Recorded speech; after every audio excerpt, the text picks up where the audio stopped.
Kochani, witam was w drugim dniu IEM Extreme Masters Katowice! Ladies and gentlemen, wherever you are in the world right now, thank you for tuning in to ESL TV. This is the Intel Extreme Masters Katowice. Amazing crowd, seriously. The crowd is absolutely fantastic already, and we haven't even had a game just yet. So, we are about to get underway, but before we get underway, we do have a lot of games today, so let's take you through the schedule and show you exactly what's coming up throughout the day here at Day 2 League of Legends. And obviously, as well as the schedule, there's some cosplay stuff as well, so we'll enjoy that this afternoon. And here's the schedule. First up, Group B game. The first game, SK Gaming versus Azubu Frost. And yes, I'm not going to make that same mistake as I did yesterday. Słuchajcie, dzisiaj to chyba nie będzie żadnych meczy, które nie są dla nas interesujące. Gra Ocelot, który, jak wiem, w Polsce ma bardzo wielu fanów. Gra oczywiście Absolute Legends. No, ten mecz to będzie dobry, 16:10. Mam nadzieję, że wszyscy tutaj będziecie. Yeah, we'll finish off at 7:15, if you can possibly hear me above the shouting for mana in the StarCraft right now. 7:15, last games, we won't tell you which one it is, we'll figure out which is the most important game at that time.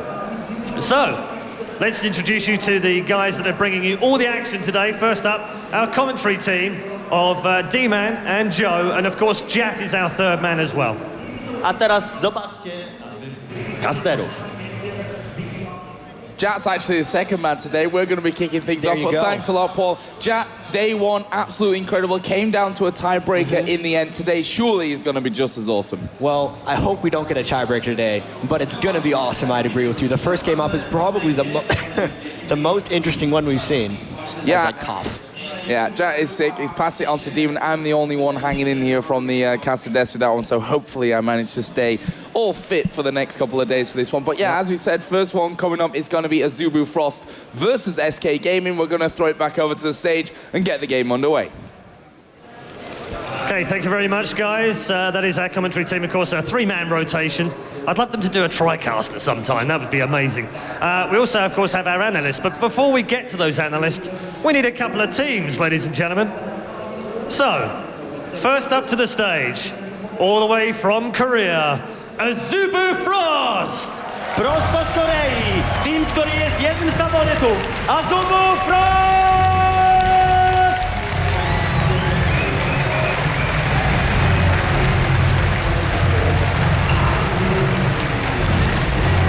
And going head-to-head for the place in Group B, perhaps even the decider, who knows? It is the man who is very popular here in Poland, leading his team out, Ocelot, is SK Gaming! I prosto z Europy, zespół, który jest jednym z waszych ulubieńców na pewno, SK Gaming!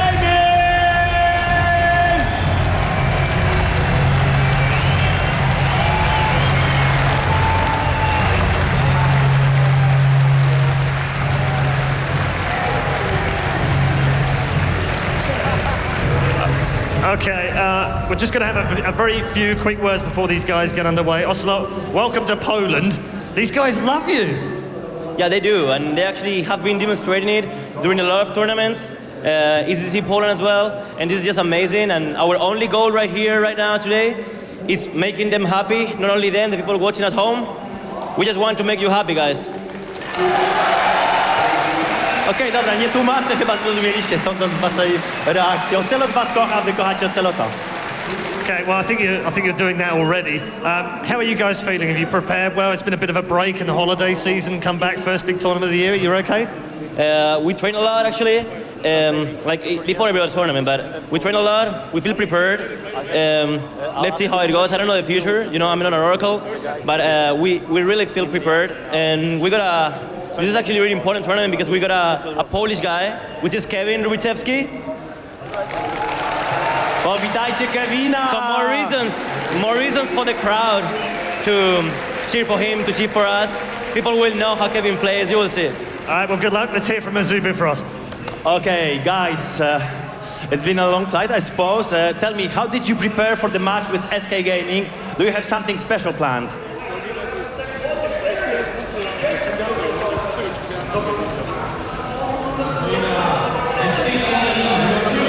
팀이라서 정말 열심히 게임할 거고 준비해온 전략도 있으니 한번 정말 제대로 붙어보고 노력해서 SK게이밍 꼭 꺾어보고 싶습니다. Well, they prepared a lot for SK Gaming because SK Gaming is a really popular team and good team, and they met each other in season 2, and they want to try to show a good performance here.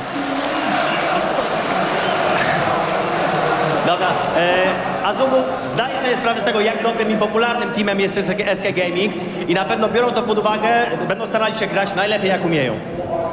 Fantastic. Okay. Brawa, brawa! SK Gaming and Azubu Frost. Thank you very much, guys. These guys are going to go and get ready and warm up. We're going to throw it over to the analysis desk now to turn all those little bits of information into juicy tidbits. I pozwólcie, że oddamy głos naszym ekspertom. Welcome back to the experts desk of Intel Extreme Masters Katowice Day 2. I am excited for this.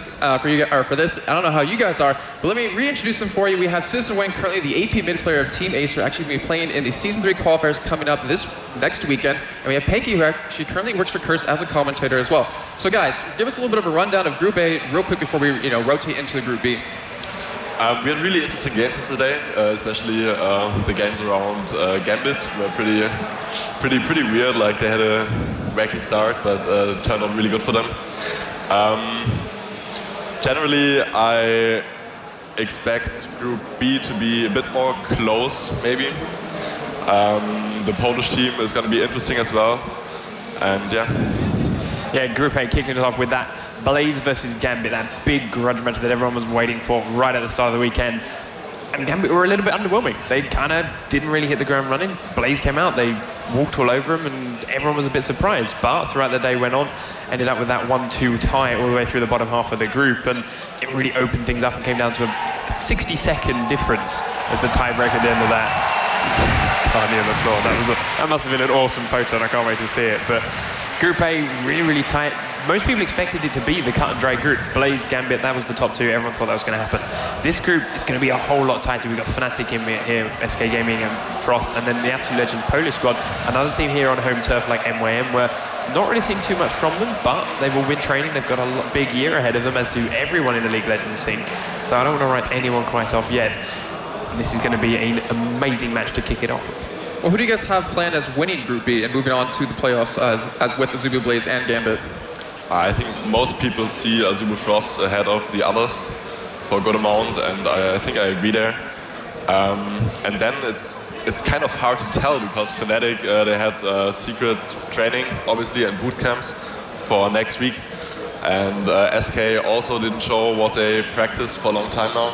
So we are pretty much in the dark, and my prediction would be Fnatic, but I'm very excited about SK's performance right now. Okay, and looking at Azubu Frost's player sheet here, we have Shy going to be in that top lane, Rapistar in the middle, Cloud Templar in the jungle, Woong, as we've been seeing, playing amazing in that bottom lane as AD carry, and Mad Life playing those blitzcranks at OGN. Do you guys have any key players here that are really going to shine through? Mad Life's that big player in there that's always like, as far as Korean supports go, this guy is always trying something new, always trying something interesting. As you say, the Blitzcrank, he has a phenomenal Alistar. Not sure whether we'll see that today or not, as the Alistar's falling out of the metagame a little bit, he's not quite there, but he's always got something interesting to see. Some of the top 5 plays recaps that you see coming out of OGN, he's invariably in every single one of them, sometimes more than once. So it's going to be something interesting to watch there. We've got Shy, who dominated SK in the Season 2 World Finals with that singed in the top lane. So there's a bit of a grudge match going on here too. All right, we're going to take a look at SK's actually player sheet and go over the lineup, because this is actually a new lineup for them. And I believe this is the first time they're actually playing together as a team. We have Ocelot, obviously, as the crowd loves him, going to be in that mid lane, as he's wearing that scarf in that picture. I love that. We have Nif going to be supporting the bot lane, Kevin in the top. And then we have the new people on the team. Candy Panda, obviously he's been on SK before, but now back again, and Hercubot as their jungler, replacing RNA. So key players, give us a little rundown. I guess it's going to be really exciting how the new additions do, because the other ones, obviously, they know how to play together.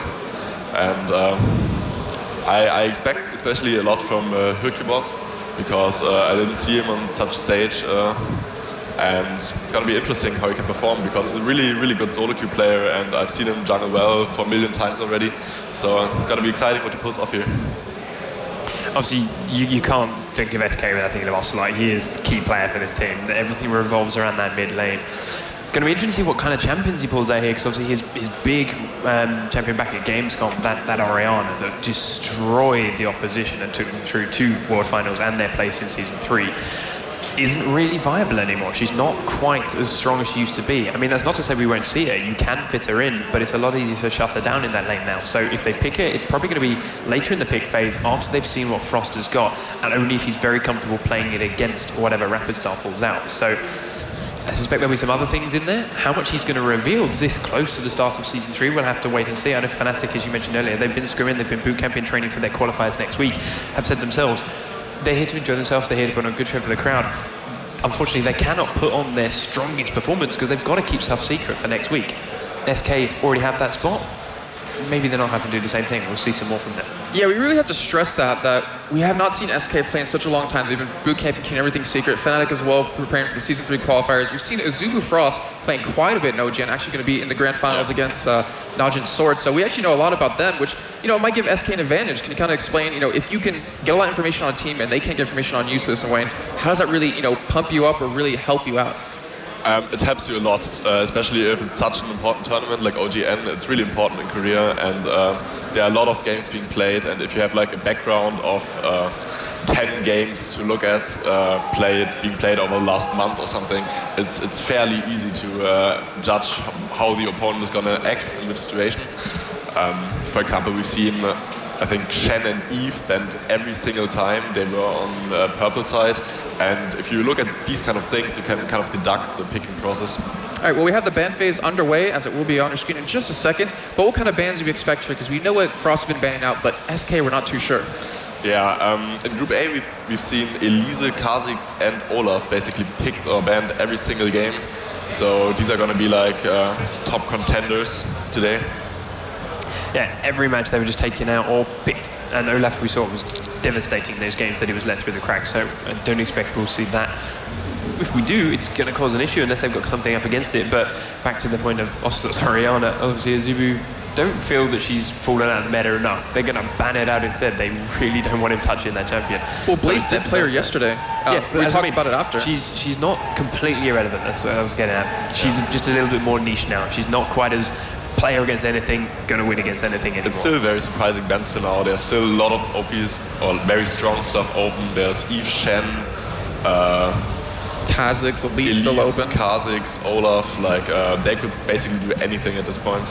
Well, we have that Blitzcrank ban that obviously is targeted over to Mad Life. Played amazing with him over the past couple of weeks at OGN. Yeah. And Nuno as the last ban for Azubu Frost. What do we think we're going to see out of SK? Because like you said, there's a lot of champions still open to be banned. You really can't tell. Like at this point, it's far too complicated because since everything is open, you don't know what they value. And I personally think Kha'Zix won't be left for the Korean team. As I say, you look through the bans that we had yesterday, you look through the bans that the Koreans have been made popular, that Blaze did a lot. If Olaf wasn't their last ban, quite likely would have been first pick. But even if he was that last ban, you've got Kha'Zix left open, you've got Evelyn left open, you've got Shen left open. All of these very, very powerful champions, they only have now one pick, and actually SK could have doing themselves a favour. They're going to get 2 of those 4 really powerful champions. And Elise is in there too, so 5, sorry. So they've got an option to take a lot of those off the table first. Okay, they have to give up one of them. Which do they think is the least of the threats in that large pool? Okay, well, we mentioned a little bit about Shy played Singe in the World Finals against SK, did extremely well. They banned out Jax against him in that game. Ocelot, well known for his Oriana during Gamescom time. What kind of picks do you think we're going to see depending on the players? Because Shy, I mean, we know what he plays. We know what he loves to play. Do you think we're going to see any of those picks? And what are they? Obviously, but there's still this Amu misfortune thing going on, which it's boring to always tell, but it's a dominant strategy right now, and they play a lot in OGN, like really a lot. They are pretty known for it, to play it in OGN. So yeah, we might see that coming out from them. We might see comps revolving around the very strong bruisers that are still left open, like Kha'Zix, Elise, Olaf. Yeah, we saw Olaf yesterday, ran by Blaze, Flame in that top lane, just decimated everyone with, I think he died maybe a total of 2 times in an entire day. And then we saw Alex Itch actually playing him from Gambit Gaming. Didn't do too well in that bottom lane, but it seems to be having a lot more success in the top. we're going to be getting back into the picks and bans in just a second, but I mean, besides Shy, I mean, we have Woong, we have Mad Life in that bot lane. It's such a deadly combo. Do you think we're going to see any certain picks coming out of them, besides, you know, the whole Curse of the Sad Bullet Time? Well, Mad Life has a huge champion pool. It's really hard to tell at this point what he's going to pull out. Like, there's so much stuff I'd like to see. For example, I'd love to see a support Lux, but yeah, there's no tell at this point. You've also got to look at, we did get through 5 of the 6 bans in there. Nunu, Blitzcrank, 2 of those bans. 2 very strong, very prevalent supports in our current meta at the moment. So that's going to change out the bottom lane in its own right, the fact that they are off the table. Lulu is something we saw Blaze play yesterday that a lot of Western teams at the moment kind of don't feel she's that strong. I know a lot of people speaking to just feel, yeah, she had a moment, she had a time to shine, but they don't feel she's quite fitting in here at the moment. Korean team looks having something a bit different, and we saw the way Blaze used it yesterday, ramming down that mid lane, using that glitter lance straight up a creep wave, followed by put over Peacemaker, pushing that lane in very aggressively and using it to take over the enemy jungle. If that's the kind of strategy that Azubu are looking to run, then there's a support that's viable. Have SK practiced that? If the West have undervalued Lulu, she might not be something they're even expecting, not only something that they're used to coming up against, and it could throw a little spanner in the work. But alternatively, 2-3 months ago, she was still very big here, so they should have the experience against it. Nif and Candy Panda is one of the oldest bottom lanes in the scene, so I'd like to think they are. So Shen is definitely one of the most highly valued picks for Azubu Frost. They had to give them something, I guess, but... If that gets locked in, this crowd might just go insane. Kevin picking his Gangplank. We saw it at Gamescom. We saw how incredible, like, everyone's like, Gangplank, what's going on? this guy's not viable. You can't play him. What's going on? And Kevin destroyed people. That ultimate across map sniping kills in Fog of War, just dropping it somewhere and picking up a kill here and there. Did incredible work, but he does switch it out the last second and picks up that Olaf, which is honestly not a real surprise. He was left open. Someone was going to take it very early on. At this point, like, the real question is how is Azubu Frost going to counter the Azubu thing, because it's showing off already, like, what SK has planned for this game. They have Olaf for clear up and additional AoE inside of Azubu ult. There's probably a Misfortune coming up as well. And Azubu will have to think about it. Like, probably they're going for globals if they lock this Twisted Fate and just try to dominate early game. Well, the thing is, yesterday we saw Blaze actually against Gambit Gaming. Gambit ran that Curse of the Sad Bullet Time comp against them, and Blaze just stopped it because they've seen it so many times. And I'm assuming that, you know, Frost has that little or that little, you know, extra knowledge of it as well. And do you think it's kind of a bait to try to get them to go for it? Obviously, they did pick up MF, but still having that Amumu for that really good CC is Amumu is hard still thing. a very strong champion, even if you don't combine it with Misfortune. So SK still has a lot of options left, but some AoE should be added. I mean, you've also looked at it, just those 2 champions that they have so far, Amumu and Olaf, they work really well together without, as you say, without the Misfortune. If you lock everyone up with that Amumu ultimate, it's already very hard to shut down Olaf. He's just going to pop that Ragnarok and run straight through all your crowd control. And if you're crowd controlling the process, it's going to be even easier for him to get there. So that in itself is a very strong combo. The rest of SK's picks can now form around that a little bit. Did force Azubu to take that Misfortune. They might not have been initially planning to run that little bottom lane. Or, as I say, that could become some kind of strat there. But they had started to form some kind of global comp, which we saw, again, Blaze do yesterday. They had Ashe as their AD carry, so they could use that arrow from a long range and pick people off one by one when they're out of position and just dismantle a team slowly rather than take a proper team fight. The team fight which, in theory, they should have lost, but by the way they executed that global comp, the way they executed those single picks, those long-range ultimates, that global presence, just 3-4-man ganking one person over and over again, they were so far ahead once the team fights finally came that it didn't make any difference. They just won and snowballed to control. Now it starts to really become kind of exciting because they shifted away from the AoE idea and seemingly go for poke right now. Olaf and Israel actually have really nice poke, and Nidalee is obviously probably the most poke reliant champion in the game, and she's pretty strong right now since you can stack tier almost in a couple of minutes basically with your cat form, because every jump and every attack triggers. So she's become really strong in the new season, and I'm really excited about seeing Ocelot on Nidalee. Forgive me if I'm wrong, but if you're going to go for a poke comp, okay, you've got to go that poke, you've got to try and take people down low from range, but at this kind of level of play, trying to get a kill with that spear, it's going to be unlikely because people know kind of the damage you do. You're going to take 2 or 3 to hit someone, as they get down to that lowest little bit of health, they're going to back or they're going to heal. So you take something like a Mumu and Olaf as that hard engage. So once they're down low, it's like, all right, the important targets have no health. Now we can start the fight. If you don't have that hard engage, your poke's not going to do anything because they're just going to heal it up. It will still do something. Like you either got the approach of hard engaging after the poke with like Malphite, Azubu, these kind of picks, or you just literally only pick pokes and reset like Janna and try to go for objectives, which means like 1 or 2 spears that actually hit and you take the tower free, or like they have to go back and you take red buff or dragon. Okay, so SK, they've got that hard engage, their option here. They've also got Nif as that last pick now. Has They actually went for the reset as well, so now they have a hard engage with Amu and the reset with Zyra, so I really like their comp. It just depends on how Ocelot can play against Kha'Zix, in my opinion. And obviously the last 2 picks we saw there from Azubu, that Kha'Zix did finally get out. It took a long time to come through, which is a bit of a surprise considering how strong he is, but he was picked up in their last little round, and Madeline took Sona for the bottom lane, so Sona Misfortune, that's a lot of poke in those early levels. How is Candy Panda and Nif going to put up against that? Because Zyra's a pretty squishy support. I think Zyra is fine against Sona. It's not the best matchup, but I think she's especially weak against jumps, so I think it should be fine for SK. Like the main focus of this game should be mid lane and top lane, and if they manage to avoid getting killed there during the global phase of Twisted Fate and Chen, like after 6, they will be in good shape.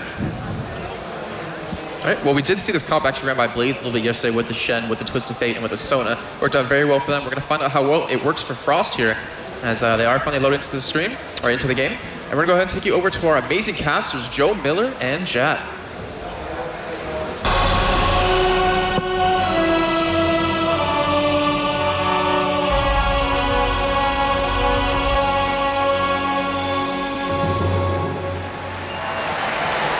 So here we go then, Group B of the Intel Extreme Masters Katowice, Azubu Frost versus SK Gaming, game 1 of the day. Jat, what do you think to these lineups? These are really interesting lineups. I feel like Azubu got everything they could have dreamed of based on what the bans were. They banned out Mad Life Blitzcrank, but aside from that, they really have the power picks that they've had all through OGN. We've just seen there Azubu actually walking straight over the top of that SK Gaming ward, and I'm wondering how that is all going to affect this very, very early game, this level 1 fight, whether SK are going to come around and figure out what they can do here. We can see a pause, number 1. So not sure what really the problem is with that one, but we can analyze at least this little situation that we've got at the start. Azubu off by the blue side. SK did spot them with that early ward, but once they're in the jungle, they've got no more vision there to really pin them down and know exactly where they're going to be. And the level 1s are always so intriguing, especially when you practice and prep for so long with these teams. The best advantage that SK has in this matchup, in all honesty, is probably their level 1. Because SK hasn't really played in any competitive tournament since the Season 3 patch, with all the new wards out, with all the new starting items, no one's been able to prepare for anything they've came up with, but they have a mound of games from Azubu Frost that they can analyze to decide what to go through. And just off the little bit we've seen, with Azubu running through the ward, SK has an early advantage as we're now back into the game. So let's see then how this one all pans out. You see ward put down there by Azubu Frost, and it looks like they are going to be headed south, and they are going to be going over the top of another ward here, so that SK know the exact position of Azubu. If we look over towards SK's position, they are also invading up on this top side. And the great thing is, SK is completely unspotted. The ward that Azubu has placed was at SK's blue buff, but surprisingly SK backed off. They almost misread the situation a little bit. They were completely invisible as far as Azubu was concerned, and it looks like after all of that posturing, we're going to see really basic, normal openings for the junglers. So what are we expecting in terms of lane here, Jack? Because Shy, with this Kha'Zix, is he going to be switching up and trying to put that early pressure down onto Ocelot? How is this all going to be facing off? It's going to be really, really interesting to see how Shy does against SK, because when these teams met last, it was in the group stage of the World Finals, and if anyone remembers Shy's Singed, it was almost his coming out party for how great he can be at League of Legends, and he basically 2v1 Kevin and SK's jungler at the time, RNA, and destroyed them with Singed. Kha'Zix is almost regarded as one of the most OP champions right now, and letting that fall to him, Kevin picking Olaf, another highly contested pick, is really going to show us either how far Kevin has come or how dominant Shy still is. Well, let's have a talk about this bottom lane as well. Misfortune Sona against Ezreal, Zyra, and obviously Candy Panda and Nif is, and we can almost call it an old school bottom lane here from SK. These guys were in the original SK lineup. These guys, you know, performed well with SK before. They've finally been reunited after a few changes here and there. What do you think to this bottom lane? I mean, Candy Panda and Nif were in game to ease. They get a kite on a Mad Life. Wow, first blood coming out there for Zyra as well. Just as we're breaking it down, they show us exactly how it's going to come in, and that's the danger with the root, Jack. And this is just years and years of synergy between Nif and Candy Panda, because these guys played on the same team Season 1 DreamHack League of Legends Championship. We're in Season 3 now, and they're still playing together, but the Zyra pick, especially landing that root, not many people are playing support Zyra anymore with the decreased speed on that E, but Nif still landing them, gets another hit on the Wu. Amazing stuff once again. Nif really timing these ones to perfection. We can see that the ping's going down in and around this middle lane. Rapid Star actually waiting off here. I think they did ping off to a Mumu's position, so they've got an idea that he was actually there. I don't see any ward though, so it's just good intuition from Rapid Stars. We are going to see the spear land, but can they lock him down here? The Templar coming in from the side, and Hercubot decides, I'm probably not going to go for this one. So pretty safe escape by Rapid Star. Running into that brush as he goes all in with a Mumu. Going in a bit too deep here. This could actually come back to bite them. Hercubot going fairly low there, but Rapid Star not able to put the damage down quite enough to finish him off. And a couple of tense moments here early on, Jack. The max range bandage scared me a little bit as Hercubot didn't realize Cloud Templar was there. Luckily, no one really had to burn any summoner spells and they were able to disengage, but really early, SK came out extremely strong. And we can see here in the top lane as well, Kevin take a lot of damage from Shy. Is he going to go through? Yes, he is. Flash Ignite goes down. Extra damage comes in. He's got a pot running. Will it be enough, though? No, it won't. Shy takes out Kevin. Let's hope for SK's sake that doesn't continue to happen, because this was the matchup that really sealed SK's fate back in the World Finals. Shy completely obliterated the top lane. It sucked the jungler up. The entire map just moved towards the top lane, and there was nothing SK could do to come back. Giving up a first blood that early, now double minions for Shy over Kevin, is really, really bad. It's going to be interesting to see how SK decides to play that, whether Hercubot tries to come up and camp Shy, or whether they try to win the other 4 members on the team. And I'm sure there are people in chat right now saying, why are they not banning Kha'Zix against these Korean teams? Because we've seen him so very often when he sneaks through the bans. He is just a formidable force. And, well, as you said, from Kevin's point of view, he has to hope that one doesn't get out of control in his top lane. He is back in there now, but 37 to 19 CS. We can see that the Brutalizer is already done there for Shy as well on Kha'Zix. So that's just a bit more pain, well, a lot more pain even, that's going to come out the next time he jumps on him. And considering it's just the health crystal coming from Kevin, really, really scary. And it's one of those things, it's just, there's too much to ban against a team like Azubu. We know Mad Life Blitzcrank, one of the most legendary supports in all of Korea. They had to ban that one out. All of Azubu's bans against SK were targeted directly at what Ocelot and the rest of SK plays. And the stuff just snuck through. I mean, Kevin picked Olaf and left Kha'Zix open, and they have to be able to deal with those things if they want to make it against a team like Azubu.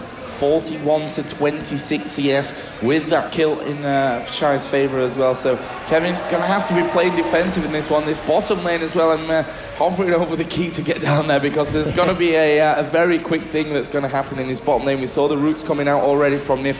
He is looking on form and you know, played with another German player in there as well, which you can't ever underestimate, the fact that these two can communicate in their own language if needs be to get, you know, to speed that whole communication process up.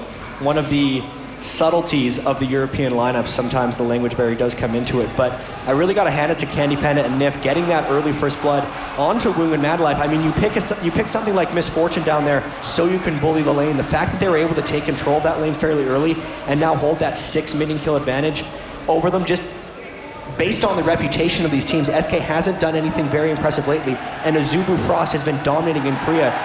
300 gold early on in the game like this is looking pretty good for SK as they try to shut down Shy up top. Let's see what they can do with this one. They already pinged Shy's position, but can Hercubot get in? He is level 6, so does have the Curse of the Sad Mummy available. Shy is going to go straight into him. Oh, he's missed a bandage tosser. That could cost them. And there is the jump away from Shy. And that will be all she wrote in terms of a gang in this top lane, but could have been a different story if that bandage toss had have done its job early. a lot of times you'll see a Mumu's, if you're going to go all in on a gank, ult first to guarantee the bandage toss lands. And I feel like that might have been something Hercubot wanted to do there if they're going all in for a kill. But if he's not leading with an ult, he was basically just looking to burn a summoner spell. Didn't even get that. Both of his summoner spells were honestly already down. He should have led with ult there and they might have gotten a kill.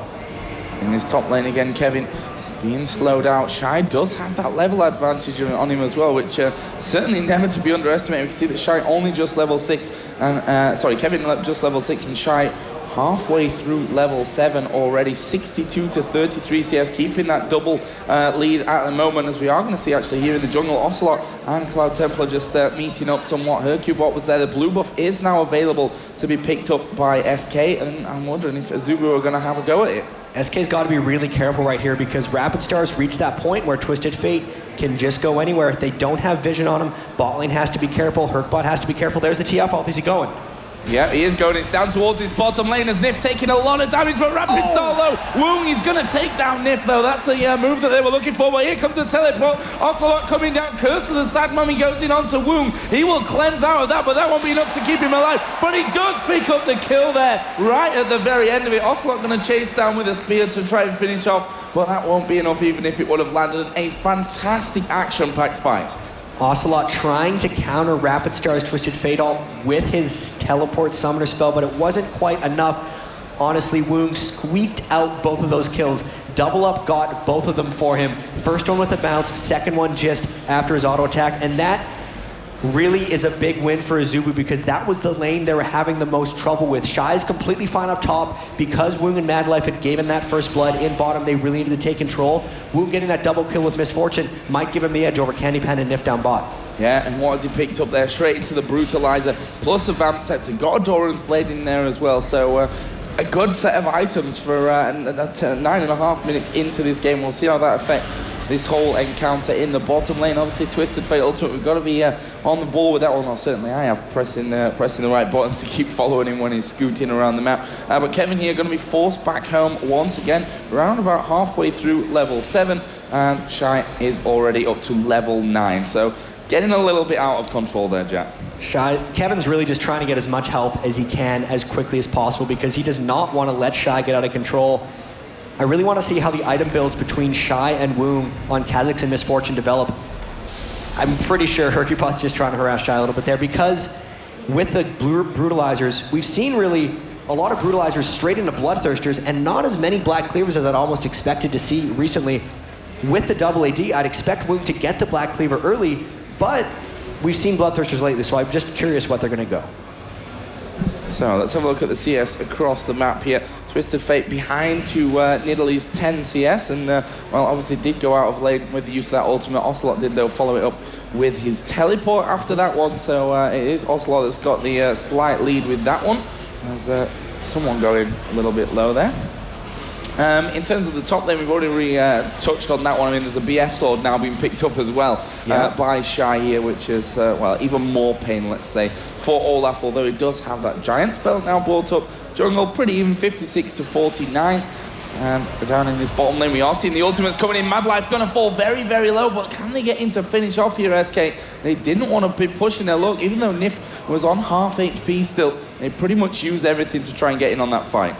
And they really didn't want to overchase because they know the global threat that is within Azubu's team comp. Cloud Templar's ultimate is almost up again. Rapid Star's Twisted Fate ultimate is usable, and it's going to be really on Ocelot and the rest of SK to put persistent pressure on lanes to keep down Rapid Star's ganking potential. Already here, you can see Hercubot is wanting to gank bottom, but he just can't quite make it through. Let's have a look what he can do from that. And there is a ward in the river itself, so he's going to have to come through that lane.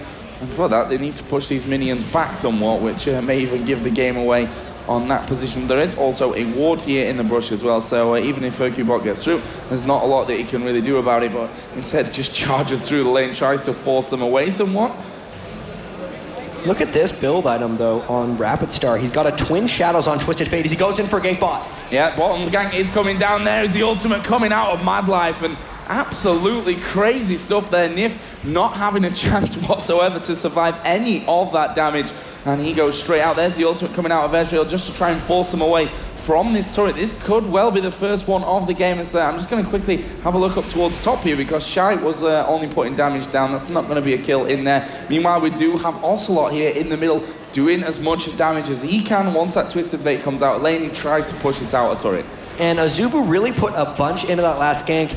It was amazing timing. Cloud Templar actually Shen ulted in with Rapid Star, so after the TF stun card, they could have taunted to follow up. There was really no escaping that gank from SK's side, but the counterplay is that since they put 4 people bottom, you have to create pressure elsewhere, and that's exactly what Ocelot was trying to do.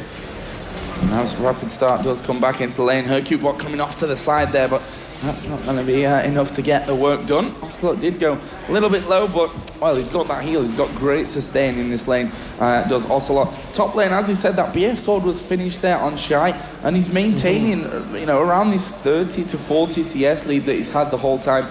He's, in terms of levels, what, 10 right now as a bottom lane. We are going to see some action going down as well. Not too much, though. It was just the ultimate from Zyra, which didn't quite get the desired effect that they were looking for. And talking about that top lane between Shy and Kevin, considering the disaster that happened early when Kevin gave up first blood 1v1 to Shy, he's hanging in there pretty well. A lot of times you'll see that top lane completely snowball through.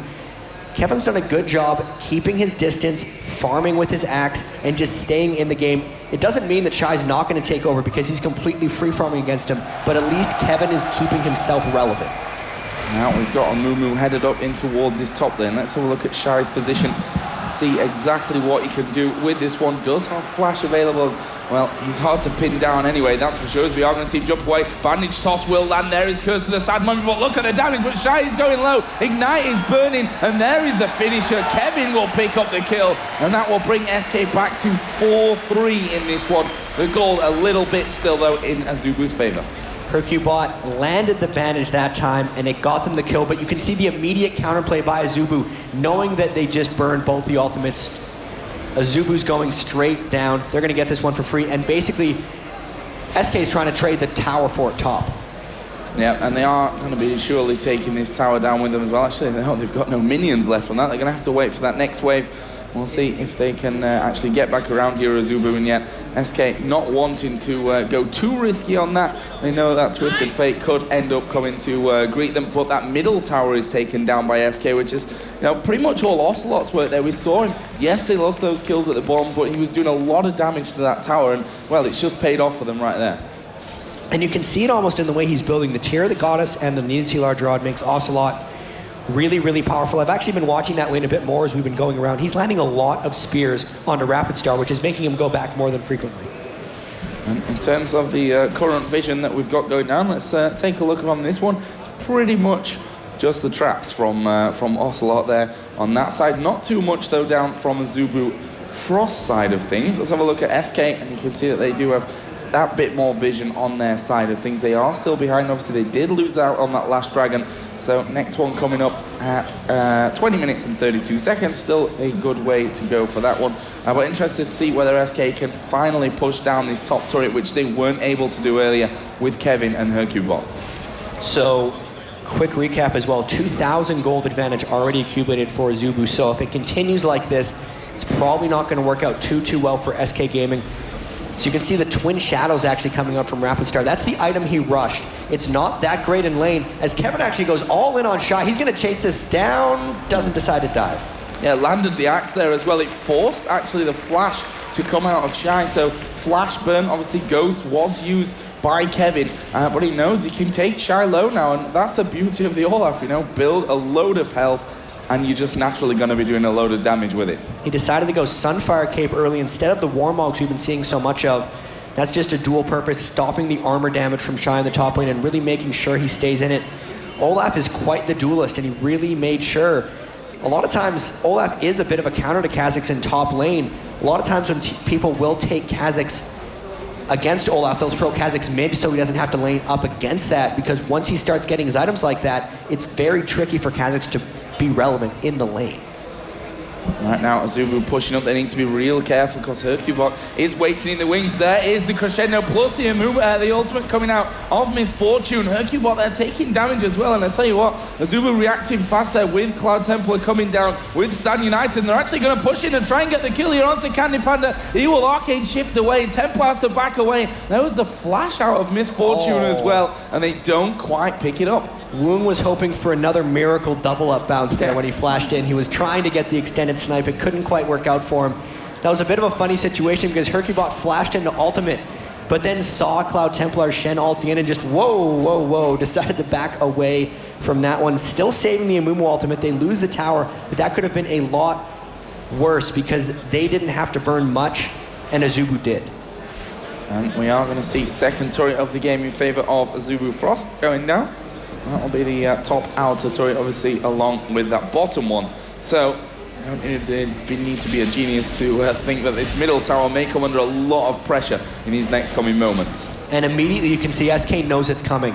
Everyone's almost collapsing mid. They're sent Nif their support there. They know Candy Panda doesn't need a support to farm that wave down there. They're making sure that they can try to withstand the pressure and push that's going to be coming out from Azubu immediately. Flash actually on the side. Yeah, flash coming down from Rapid Star. They got the damage, so the ignite is burning. It's not going to be enough to finish off Nif, not quite. But they've got Zyra out of there, and that's, you know, along with the root, plus that ultimate that's not quite up just yet. That's a good amount of crowd control that's away from this middle tower now. Hercubot missing another bandage. They're just continuing the pressure, and the threat is low for SK right now with Nif having to go back. Shy coming down as well. This is going to be really, really hard for them to hold. Another thing to note is Nif on support Zyra rushed to Ruby Sightstone, whereas Madlife on Sona went double gold per 10 items. So the longer this stretches, the support differential is going to become much greater with Madlife getting lead on Nif. SK trying to push this one out aggressive would be pretty ironic, to be honest, to see them be able to take down this tower. Obviously, Shen pushing. There's the spear landing on towards Woong, and the entire time we are seeing Cloud Templar pushing this bottom lane further and further up on towards that turret. Doesn't want to be going too far, doesn't have Stand United available, so that's kind of his safety barrier that's not there right now. And look at this, the two Bloodthirsters are completed on Azubu again, so they get the early Brutalizer, then rush the Bloodthirster. It seems to be the thing that they have decided to do. Also a Bloodthirster rush on Candy Panda, but no Brutalizer, and this is what SK's game plan needs to be. It's all about the poke, and if they get engaged on, they use Hercubot's and Mumu ultimate to stop it. Here comes the initiation from Azubu, though. There is a big ultimate coming out. There is bullet time as well, and that will be one kill picked up by Azubu again. Goes over to Kha'Zix. Can they get the slow down? Yes, it will land. And there comes Rapid Star from the side as well. That's a second one picked up. It's Whom that will take down Zyra. Here comes the jump in from Shy. He gets another one as well. Kevin not quite falling down from that, but Azubu Frost picking up 3 kills, taking themselves to the tower. I tell you what, Candy Panda is probably not 100% safe here either, and certainly that tower isn't. I gotta say, Twin Shadows Twisted Fate is really, really cool. He threw out the ghosts, got the slows, and made sure that when he ulted in, no one would be able to run away because he teleported near the targets that had been slowed. That was a great flash initiation at first by Madlife, realizing that SK was gonna want to just sit around, poke down the turret. Azubu was having none of it. They went immediately. There was no second thoughts. Crushed him down 3-0. Now we have some problems maybe for Shy. He doesn't really have the mana to work with. Osler actually going to flash in there. Look at the damage coming down, but the Spirit was actually that was finished there with Ocelot. And that brings him back to 7-4. And now it's a Dragon attempt for Azubu. Spear straight to the face, but the Dragon is what it's probably going to cost them. Nif won't be able to hold this one off unless they can get a steal. Yes. Nice ultimate. Brilliant stuff there coming out of Candy Panda. Woom now maybe in trouble. Stand United is going to come down. Can they turn this one around even? Hercubot going very, very low. He will fall to Woom, who finally gets picked up. Now Cloud Templar is stuck between 3 of them. Nif surely will have that root available to him in a little while, but he's now taking the damage. Can they finish him off? Root thrown out. Madlife will pick up the kill in the end, and the passive not going to do too much damage either at the end. And again, a nice little turnaround from Azubu, although they did lose Dragon and they lost their AD carry. Worth it, Jack? I'd say it's worth it. They got the 2 kills, and most importantly, Cloud Templar is becoming a very scary jungler. He's been involved in 8 of their 9 kills. He's got his second Giant Spelled item on the way, and really, one thing that's going to stop SK's extended sieges is the fact that Templar Shen has become so strong that they have to send someone to deal with him. It's really going to put the initiative onto Azubu to do whatever they want. Black Cleaver is now finished as well. Forming's Fortune added in to that Bloodthirster from early on, so that's going to be doing a lot more damage as this game progresses. Let's have a look at the other items here. You see Twisted Fate, got that Sheen in there, got himself an instant large rod, obviously the Twin Shadows that we already mentioned a little bit earlier on. Nidalee with Ocelot needlessly, well, obviously there wasn't a slower rod, but it's now a Rabadon's Death Cap is what I'm trying to get at. Still that tier is in there as well. And now we see the Oracles on Mad Life. Is this going to be time for a Baron from Azubu? It might be time for them to start pushing around. They actually have some really sweet item synergies working out. The Black Cleaver on Woong and no Black Cleaver on Shy, but instead the Last Whisper basically means that Shy is shredding a huge percentage of the damage. The Black Cleaver is more of a supporty item. It shreds the entire team, and then the Last Whisper comes in on top of that, making sure that Shy's assassination, jumping in with that Giant Bug, is really going to take down SK. With everyone posturing around the mid lane here, they don't even need to force a Baron. Mad Life's Flash, once that comes back up in about 40 seconds, they're going to look to probably do the same thing they did earlier when they got the 3-for-0. And the boots of mobility there on Shy as well. He really wants to be getting involved in the action as fast as he possibly can.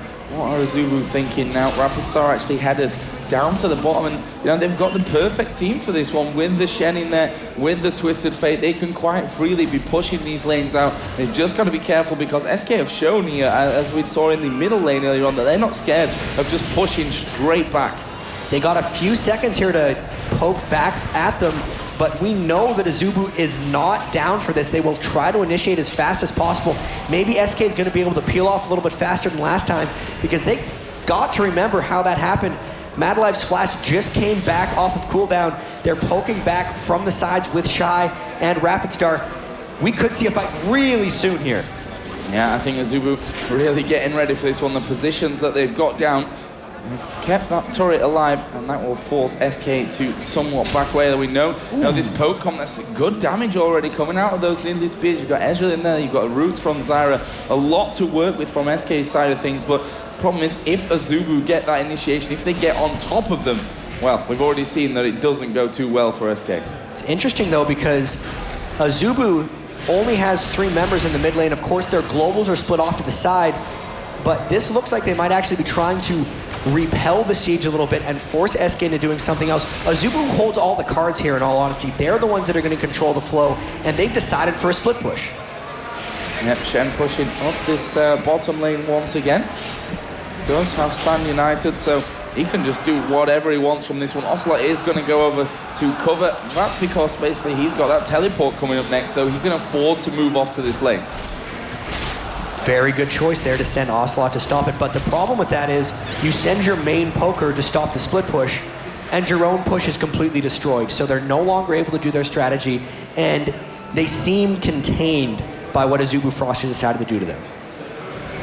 Ocelot going in there once again, going to get himself a bit of farm. Obviously Mad Life, as we said earlier on, does have that Oracle's popped. As the pink ward goes in towards that Baron pit as well. SK now knowing that they've got to keep this vision up on this Baron, because if Azubu get a sniff that there is no vision there, they'll probably just go in there and take it. And they're going to want to make this Oracle's count because Mad Life consumed that a really long time ago. It's got about 30 seconds left, so they can't posture around Baron for very long. The fact they clean this off now means they should look for a fight. Otherwise, Mad Life will have burned that 400 gold for pretty much nothing. You could see SK didn't realize it was there. Candy Panda actually scouted with his Ezreal ultimate to make sure it wasn't there. But with all of this, Mad Life's Oracle's about to time out. Is Azubu going to go for a Baron, or are they just going to posture around? Well, it's pretty much one last check in there for Mad Life before that Oracle is gone. And it doesn't look like it. There's more wards from SK there being put down. Hercubot actually going home. He's got around about 1,000 gold to spend, just a little bit under that. And certainly will want to bring some more wards back in there, surely, with him as well.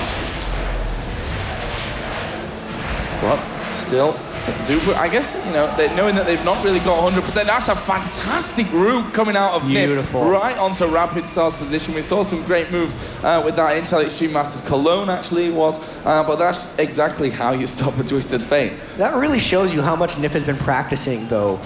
With the recent reduction in movement speed on that Zyra E, timing it so perfectly to get the route as soon as TF teleports in at pretty much max range means he's been playing Zyra a lot recently since the changes. That was an amazing route. Once again, SK here, all in the middle. Actually, Ocelot is chasing Cloud Templar down here in this bottom lane. Let's see if he can actually pick up anything from this one. He's got 2 levels on him as the spear goes in. Actually, it will be dodged by Cloud Templar. And Ocelot at least doing his job of forcing him away from that bottom side. He's going to have to make a lot more work to make it worth it, though, because trading himself a 250 farm in Italy versus, oh my goodness, look at Shy's damage. Yeah, Shy coming straight in here on towards Ocelot, who's going to try and dodge himself away. Will get the heal off, but can Shy get in there? The Void Spike, just so much damage coming out there. He got the isolation, and mainly he had the element of surprise. He went into that brush. Ocelot thought he was completely by himself. It wasn't even a fight, it was just a retreat, and Kha'Zix chases incredibly well. And now Kha'Zix is coming straight up towards his top lane, and I'm sure Ocelot scratching his head a little bit after that one. Wasn't quite expecting just how much damage was going to come out. Dragon is now up and available, and Azubu are going to be the ones that take this one. SK not going to come anywhere near it currently. Let's have a look in terms of their vision, really what they've got. They're going to put a ward down again inside of that Baron pit. And Madlife has got another Oracle on, by the way. So they're going to be able to weed that one out again. But as we saw yesterday, Azubu Blaze versus MYM, they showed a lot of respect in terms of finishing that game out. That's surely going to be a similar situation here.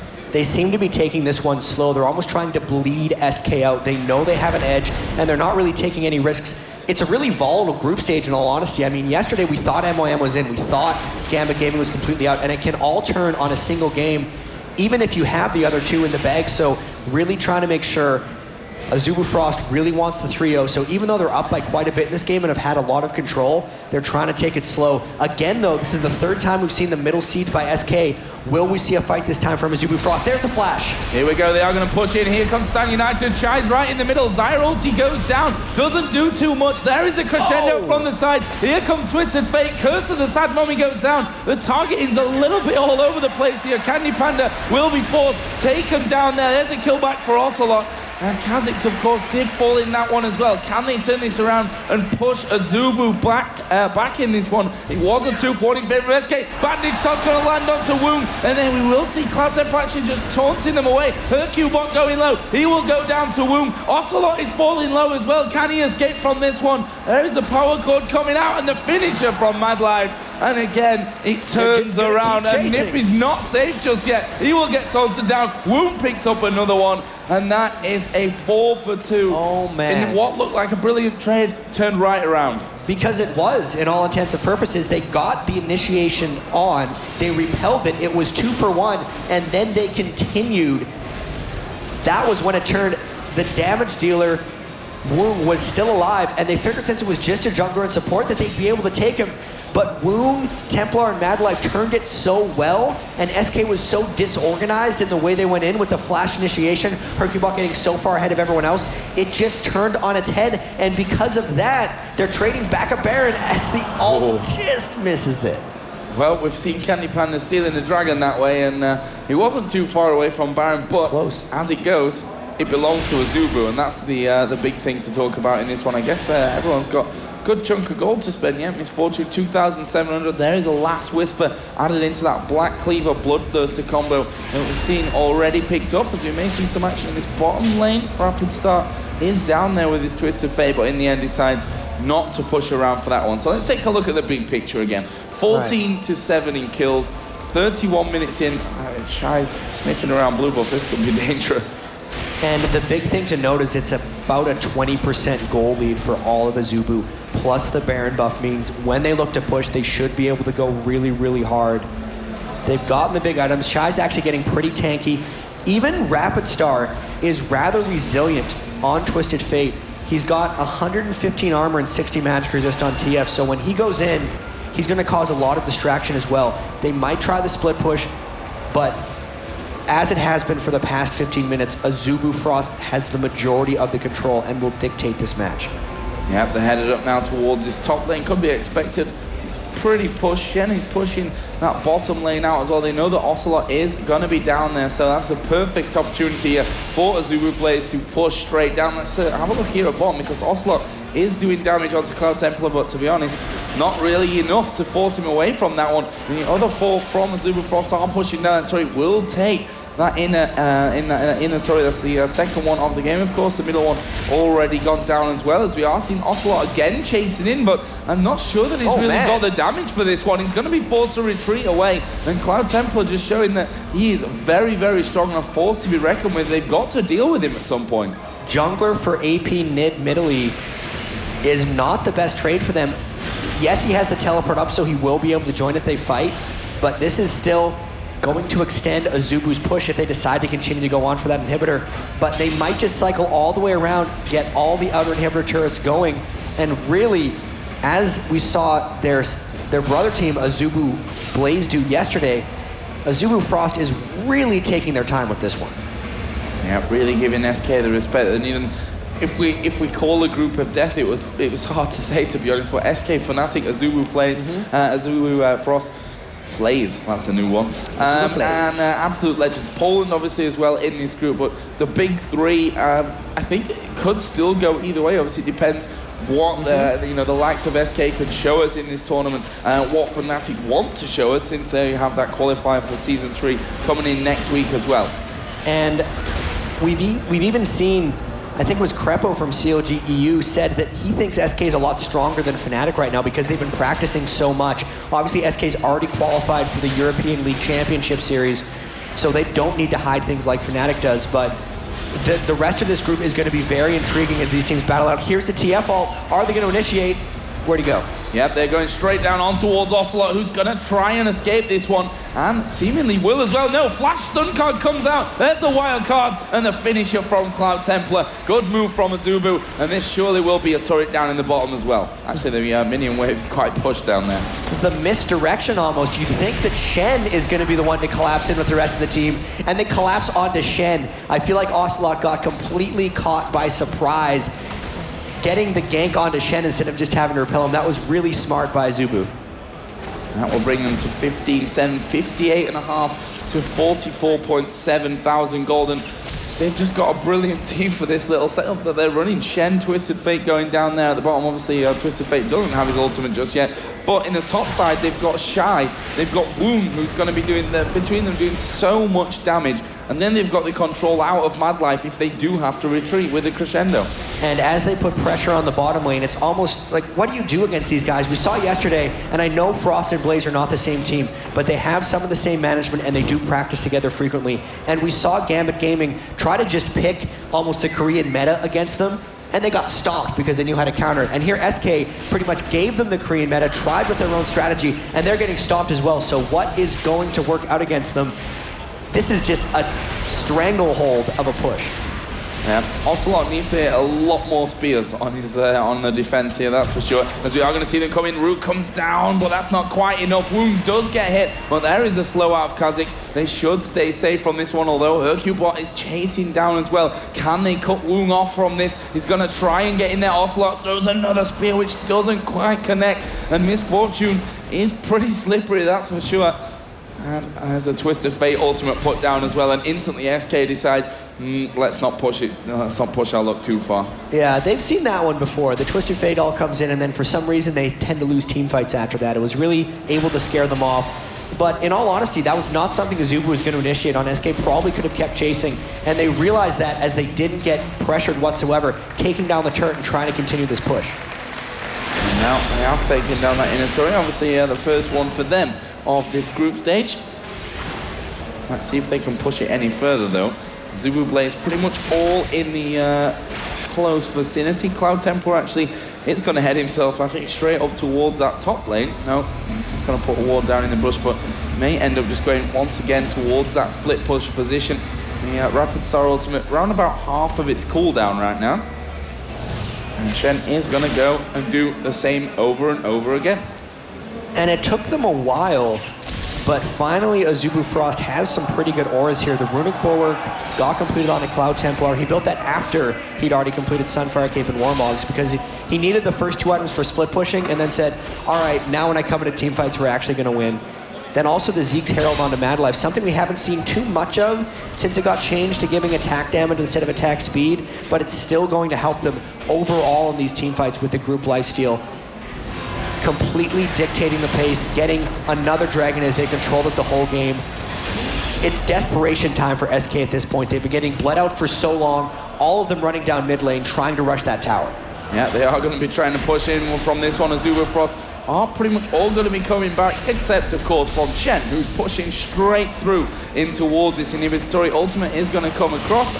Chen is already on his way out. Here comes a crescendo. Bullet time. Curse of the Sad Mummy, not going to be enough to stop them. There's 2 kills coming down. Twisted Fate going to join the party from the top. Ocelot got no chance of escaping. There's the slow card coming out. They switch their focus onto Kevin. That's a triple kill coming out of Wound. Candy Panda now in trouble as well. Shy decimates him, and that is 40 seconds on pretty much anyone that can stop Azubu winning the game here.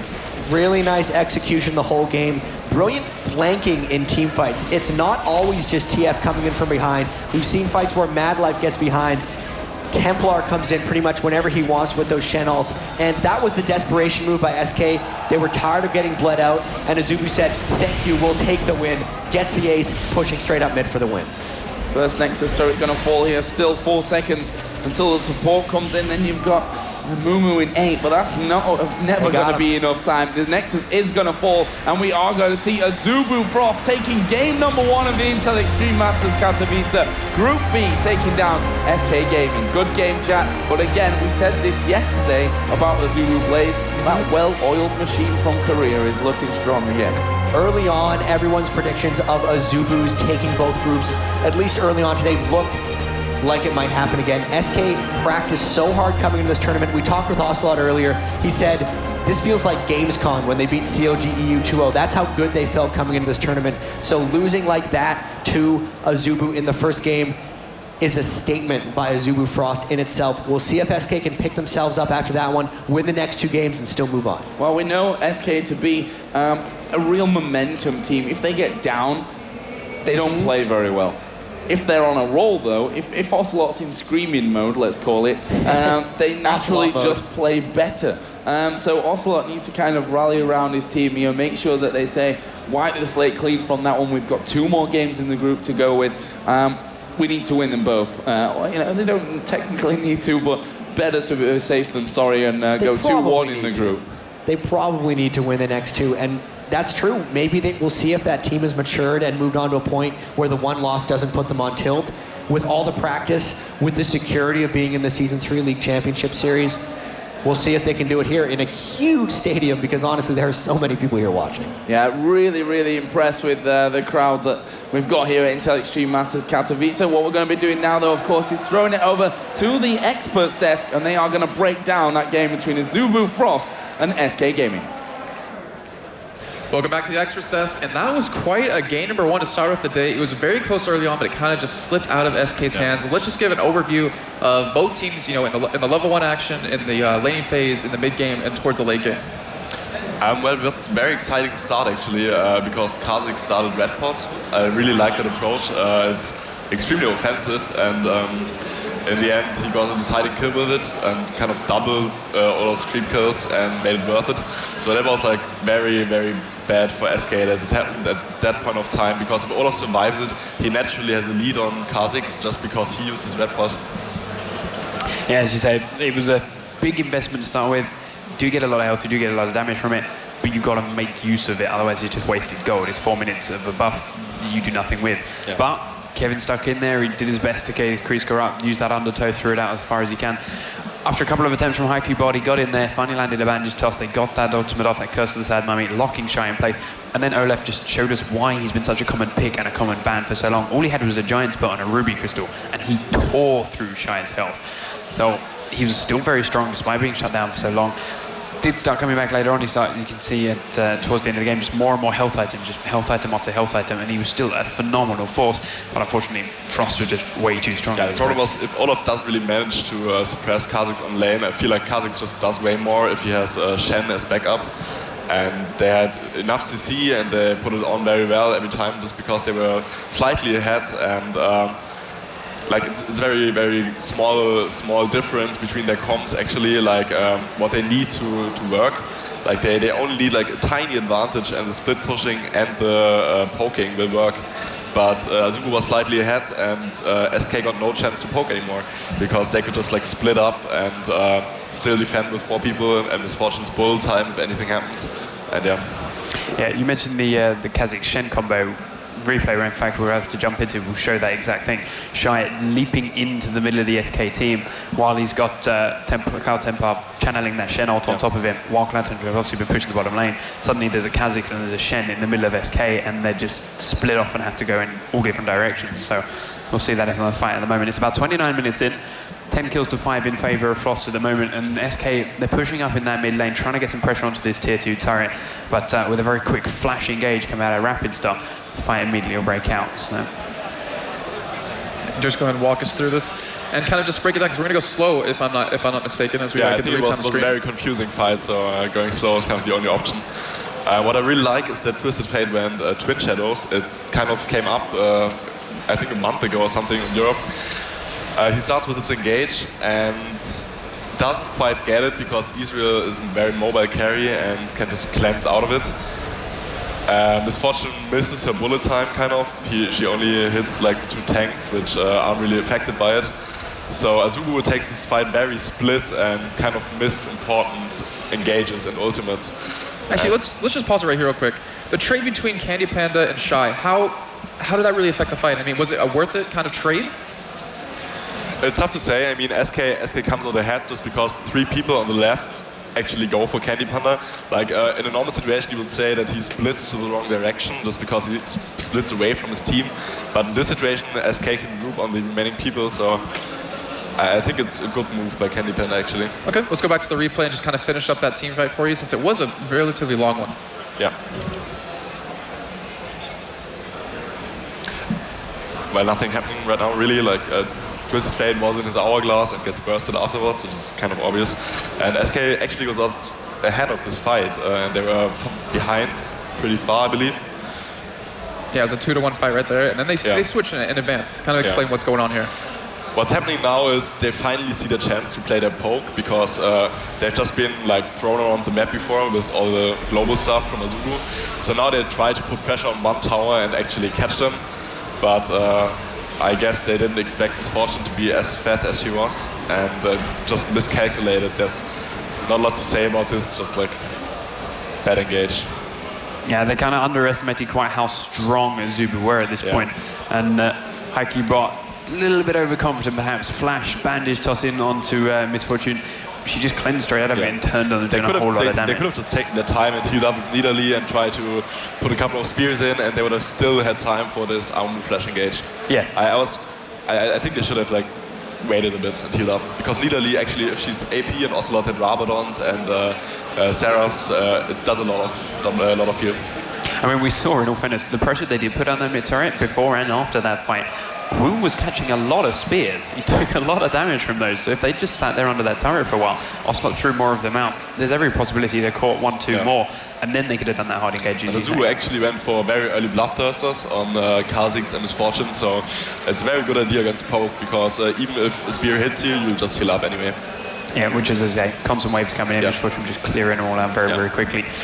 Did have a couple more replays in there, but we got another Bugs Black come up, so that's less than ideal. But we saw later on, I mean, some more just dominant fights from Frost. They just getting very strong. Kha'Zix with his ridiculous damage. We saw him fighting Ocelot down in that bottom lane, 1v1, leaping out of the bush room, and I think there was a gasp went up around the crowd when he just unloaded his damage onto this cat form middle. And I think Ocelot was a bit surprised at that one too, immediately trying to flash away, popping his shield, leaping into the river, but it's just so much damage coming from Kha'Zix. Yeah. I know you're a mid laner, so it's a little bit different. He can be played in there. What do you feel is the big problem with Kha'Zix here? Is it his kit? Is it his numbers? Or is there something else in there? Is it the mobility? He's very, very mobile. He has a lot of damage. He's pretty tanky. He has invis, like great escape. He just has too much of everything, basically, like most OP champs do when they are OP. Yeah. What about the whole reset factor of Kha'Zix? I mean, it's really troublesome to kind of balance. You have Katarina, you have Master Yi, who've just kind of blasted onto the scene right before Season 3 really started, and it still continued as it went on. We saw Alexic, actually at IPL5, got, what, 2 pentakills with APE in the mid lane? Is that kind of really a factor in Kha'Zix's kit? And if so, I mean, how do you really tweak that? It's tough to say. I think the reset is a mechanic you just can't pull out of it. I'd rather just see his numbers tweaked a bit down. Yeah. And SK actually probably thought they had him under control, or they had a strategy against Kha'Zix, but it didn't work out for them. Because Olaf died 1v1, which should never happen, and it kind of counterfired. Because they left the OP picks, like Kha'Zix and Shen, and thought they had a better strategy against it, but it didn't work out. Yeah, well, that was the first game of the day. It was Azubu Frost versus SK Gaming. Azubu Frost going to go 1-0 up in the group stage as SK down to 0-1. How does this kind of affect them in the rest of the tournament? You know, because we have more matches coming up. We have Fnatic versus Absolute Legends Poland. Fnatic were kind of not sure if they're going to show their full kit because they have the Season 3 qualifiers coming up. How does it really, you know, pan out the rest of the tournament for SK since they're already down 1? I think, to be honest, that SK kind of expected to have the hardest match here, or one of the hardest matches. They obviously have like a really nice rivalry going with Fnatic, and they played each other a lot. But Azubu was definitely ahead before this game started. Like, they're probably one of the best teams in the world right now. And SK, I'm not sure how long they have been practicing now, but Azubu was one of the favorites tournament. Well, we have to keep in mind that the first place of first place of Group Stage B will play against the second place of Group Stage A, which will be Gambit Gaming. So you kind of have to keep that in mind. You kind of really want that first place, since Gambit kind of had that really shoddy performance yesterday. And we have a lot of teams competing for it, obviously. How do you think the next game's going to kind of run out, though? We have Fnatic, Absolute Legends Poland. We obviously don't know too much about them. They kind of, unfortunately, were a last-minute replacement. You know, do you think they have a chance? I mean, they are playing in front of their home crowd, which really is a big factor. That excitement, this cheering. You know, how does that really affect them? It might be a small factor, but I think Fnatic is a very, very good team. They've been practicing a lot, obviously, boot camping, Season 3 qualifiers coming up, and I definitely give it to Fnatic, probably. Like, even if I'm excited to see what Absolute Legends can pull out, but Fnatic will be the favorite of the game. Well, Pinky, what about Yellowstar as a replacement for Fnatic? That's what I was going to say. I'm excited to see exactly what this new Fnatic is, effectively. They had a lot of their focus in their previous tournaments, in the DreamHacks, in the Thor Opens, in the IPL, around Reckless. They don't have Reckless anymore. So the strategy is going to have to slightly change a bit. As we said, they're not going to be able to reveal all of them as well. Soaz has been bringing so many new champions to that top lane. One of the first to play Elise, one of the first to bring Jace back onto the scene, one of the first to... I've already forgotten the last champion. But he's always innovating and bringing new people up into that top lane that most people, they see him come out and release, think, possible, but no, I can't see him working him, and just push him to one side. We saw Jace do that for ages. He was just off in the wind. Soaz kept playing him, and then came up in one tournament and destroyed, in fact it was Gamescom, destroyed Anguish on Curse EU in that top lane on Jace, and everyone went, wow. And suddenly Jace was there for a long, long time. All right, well, that game will be coming up very soon. We're going to go ahead and go to the stage with a post-match interview with the winner. Experts, I am here with the 2 team captains right now. First of all, Oslo, disappointing, I guess, for you guys, because it didn't really go the way that you wanted it to. You started to initiate many of the fights. It looked very positive, you looked very confident, but you were always on the back foot, seemingly, from the early part of the game. Why was that? I think we started winning almost every lane. When it came down to laning phase, we were doing pretty good, but we are obviously upset from the loss, but not really upset because we faced them properly. I think we played a good game, and we never got this outplayed in teamfights. They played perfect teamfights. Like, if that setup, if there's a perfect way to play that setup, you saw it the last game, for sure. Like, they just every engage was perfect. Just the only thing I can say is very well played. They played better than us. Hopefully we meet them tomorrow. top. Do you feel, I mean, talking about your game personally, because I know it's a team game, but it's a very personal thing as well. You find if you're playing well, your team plays well sometimes. Your start of the game was really, really good, really positive, but it kind of went downhill mid-game, and then late game was quite, you were always running away from stuff. Yeah, we were supposed to have the better late game setup, but somehow they managed to pull it out the other way around. Like, their split push was perfect. They had everything so well timed. The Oracle was perfect by Zona. Very good engaged by Zona as well with Flash ulti that turned the game kinda. All I have to say is that I've never seen this before. They just played perfect team fights. Okay, was there a point at any point in the game where you actually thought, no, we've got this. This is going our way now. The tide has turned. Yeah, when I got the mid tower with Nirali, I was, I think, 30 or 40 creeps ahead. I was really thinking that the next team fight we will destroy them, but the next team fight never happened if they didn't let us, you know? The only team fight that happened is the one they want to engage. So we were really, really screwed from that point. That's it.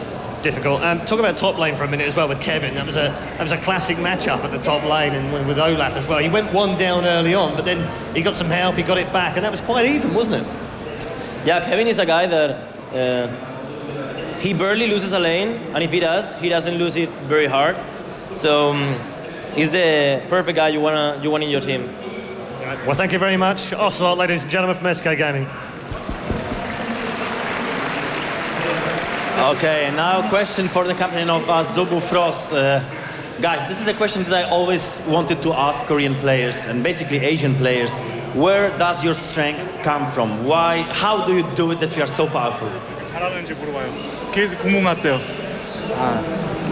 먼저 한국 팀은 하루에 먹고 자고 게임하는 것밖에 없기 때문에 너무 열심히 게임하는 것 같아서 많은 걸 포기하고 게임을 얻은 것 같아요. Okay, well, the Korean players and most of the Korean teams, they do nothing between eating, sleeping, and playing. That's how they do. And they give up a lot of things just to play this game and to perform well. And that's one of the reasons. It's a passion that they put into the game. Coming into this match, you had a plan. Did it work? Did you realize exactly what you had planned for SK? 지금 경기하기 전에 SK랑 하는 거 뭐 생각해놓은 거 있잖아요. 딱 그렇게 된 거죠. 생각한 것처럼. 사실 저희가 SK 게이밍이랑 하면서 전략을 꺼낸 건 아니고 항상 쓰던 거 쓴 건데 저희가 해외 대회도 큰 무대도 되게 오랜만이고 거기다가 게임을 도중에 며칠 쉬어서 커뮤니케이션 부재, 한타 때 소통 안 되고 그래서 많이 힘들었는데 정말 잘 건져내서 팀원들한테 고맙다고 얘기하고 싶고 그 상대해준 SK 게이밍한테도 감사하다고 전하고 싶어요. Well, actually, the team they didn't practice before that much before because they were on vacations. So first of all, they were kind of missing some communication and stuff. They didn't prepare something special. That's something the combo that they play is something they play pretty often in Korea. But it worked pretty well against SK, and he's of course really thankful to the Korean to his teammates who supported him very well. Okay, and the last question is, how do you like Poland? I know that in Korea, situations like that are normal. What do you think about it? 말하고 싶은 거 있나요? 카토비체 정말 열정적인 팬들을 가진 정말 날은 정말 춥지만 마음만은 정말 따뜻하고 정열을 가진 정말 좋은 나라 같아요. Well, first of all, there's an amazing crowd here, amazing people. Even if it's cold outside, at least like all the people here, they're really, really nice and they really appreciate to be here. Okay, I think that we concluded. Okay, ladies and gentlemen, one last time for Azubu Frost and SK Gaming. Well, guys, you're free to go. We'll let you go now. Okay, we aren't going to go anywhere right now. Actually, we're going to do something a little bit special. So, for those of you at home right now, usually this is the point where you go, oh no, a raffle. But this time we're going to do something different because we're going to give you guys a chance to win some stuff as well. And we're going to do some stuff with the crowd. So, this is going to be a little bit different. Tarek, you're going to explain to the crowd in Polish as well what we're going to do. I'm going to explain in English, and we'll hope that this works somehow, okay? So, for those of you at home, we're going to give you the chance to win some skin codes courtesy of Riot. All you have to do is use Twitter, use the hashtag #IEM and #skincodes. Then you have to say which team you're supporting and why. Simple as that. So on Twitter, #IEM, #SkinCodes. Tell us which team you'd like to win and why. And we'll then dole out some random skin codes. So that'll fill your time up a little bit before the next match. We do have the next match coming up soon. For you guys here in the crowd, we're going to give you the chance to win some free prizes. Stay there, Tarek. Dobra, ja Where teraz are they? There we go. wytłumaczę może po polsku, o co chodzi, więc będziemy robili raffle, czyli kolejny taki quiz o rozdanie rzeczy. Będziemy to robili tak tutaj, jak i w internecie. W internecie wystarczy, że wejdziecie na kanał twitterowy #IEM, czyli IEM, albo #SkinCodes, czyli wiadomo co. Right Okay. code? It's #Riot Codes. we're being #Riot told, Codes, so, właśnie yeah, żeśmy się #Riot dowiadali, że Codes. to jest #Riot Codes. I tam podacie prostą informację, który team powinien wygrać i dlaczego. I to samo będziemy mieli zresztą tutaj. A Paul zaraz pójdzie tutaj w widownię Okay, so- i będzie wam rozdawał różne rzeczy. Sorry, Tarek. It's always difficult. My Polish is terrible as well as my Korean. What we're going to do then, we're going to give you a chance to win some prizes. Who would like some prizes, ladies and gentlemen? Who would like some free stuff? Oh. Someone will fetch that. We've got some of the League of Legends oranges. We've got a lanyard. Who likes the lanyards? Yeah? Two of you. And a T-shirt. Okay. What I'm going to do is quite risky, so I need you guys to help me, okay? Tarek's going to explain this in Polish as well, so that when I come over to you, you'll know what to do, even if you don't speak too much English, okay? And that's not your fault, that's mine, all right? What I'm going to do is, I'm going to come over to you, and I want you to tell me which team you're supporting and why you want them to win, okay? And you can do it in English or Polish. And I'm going to come into the crowd right now. Are you ready? Dobra. W dużym uproszczeniu, Paul bardzo przeprasza za to, że nie mówi po polsku, w związku z czym ja będę mówił teraz po polsku i oczywiście zasady są proste. Paul podejdzie do was tam tutaj na pierwszych rzędach i spyta was, jaki team wspieracie i dlaczego. Możecie odpowiadać po polsku, możecie odpowiadać po angielsku. I nie zgniecie go, a także nie stójcie w przejściach. It's crazy in here. Right, okay. Who would like one of the free stuff then? Who would like free stuff? You guys want free stuff? Okay, look, can I sit down there with you? Okay, I'm just going to sit down because I'm old. Right, so which team are you supporting and why do you want them to win? Gambit Gaming. And why? Because they always are good to farm, having good team fights, and they're cool. They're cool. Okay, do you think he should win a prize? No, because that was rubbish, wasn't it? Rubbish, okay. I'm going to come back up a bit up the stairs. Okay, which team are you supporting and why do you want them to win? SK Gaming, because of Ocelot. Yeah, that seemed to get quite a good crowd. You cheer, you decide who wins, okay? Right, I'm going to come down. There's so many of you. You Polish guys are amazing. Crazy good. Okay, let me come down this side. You're going to keep me fit. I like this because you've got a Timo helm. So, okay, so which team are you supporting and why do you want them to win? Absolute Legends. Absolute Legends for Poland? Yeah, because it's good vodka. No cheering, no prize. What about you, sir? Which team? Absolute Gaming. And why? Because they are Polish. Just because they're Polish? Anyone? Is that? All right, okay. Here's an orange. You've got to do better than that. I want to hear some real reasons. Let me see if I can squeeze through down here. Who would like some free stuff? Free things, right. Let me squeeze through here. Wow, look how crowded it is down here. What's your name? Michael? You had to think about that then, didn't you? Is it a confusing question? Which team would you like to support and why? SK, because he's the most different and I don't know. All right, look, take that. Have a free gift anyway, okay? Nice League of Legends. Right, I've got one more T-shirt. Who wants a T-shirt? Okay. Now, I'm not allowed to throw this anywhere, okay?